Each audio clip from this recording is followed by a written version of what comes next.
Hi, boys and girls. Welcome back to Penny's Reading Nook. Today I have The Relatives Came. This was written by Cynthia Rylant, and it was illustrated by Stephen Gammell. Hope you enjoy this book, boys and girls. And by the way, Cynthia Rylant, who wrote the book, she is from West Virginia. She's one of our proud West Virginia authors. Okay. It was the summer of the year when the relatives came. They came up from Virginia. They left when their grapes were nearly purple enough to pick, but not quite. They had an old station wagon that smelled like a real car, and in it they put an ice chest full of soda pop and some boxes of crackers and some bologna sandwiches, and up they came from Virginia. They left at 4 in the morning when it was still dark, before even the birds were awake.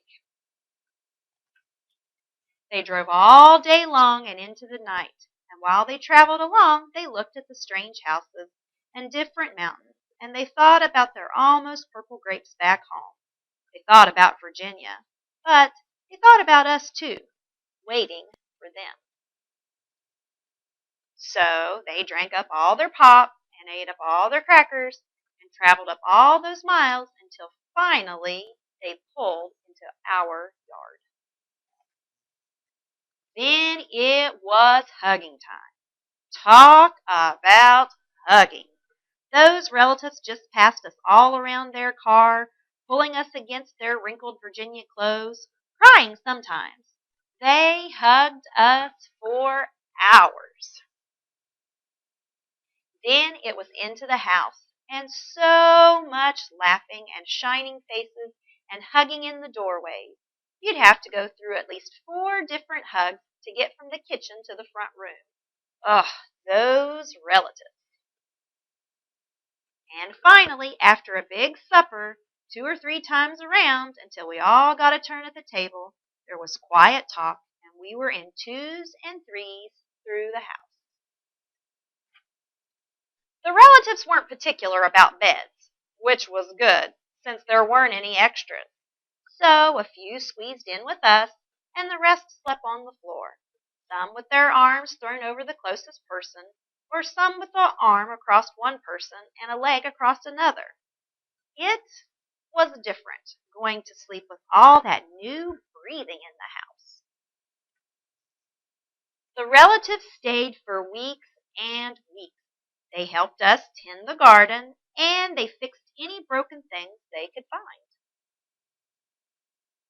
They ate up all our strawberries and melons, then promised we could eat up all their grapes and peaches when we came to Virginia. But none of us thought about Virginia much. We were so busy hugging and eating and breathing together. Finally, after a long time, the relatives loaded up their ice chests and headed back to Virginia at 4 in the morning. We stood there in our pajamas and waved them off in the dark. We watched the relatives disappear down the road. Then we crawled back into our beds that felt too big and too quiet. We fell asleep. And the relatives drove on, all day long and into the night.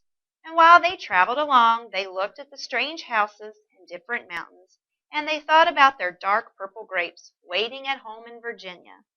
But they thought about us too, missing them, and they missed us. And when they were finally home in Virginia, they crawled into their silent, soft beds and dreamed about the next summer. Here's the purple grapes. The end. And again, that was The Relatives Came. I hope you enjoy it, and I'll see you next time, boys and girls. Bye-bye.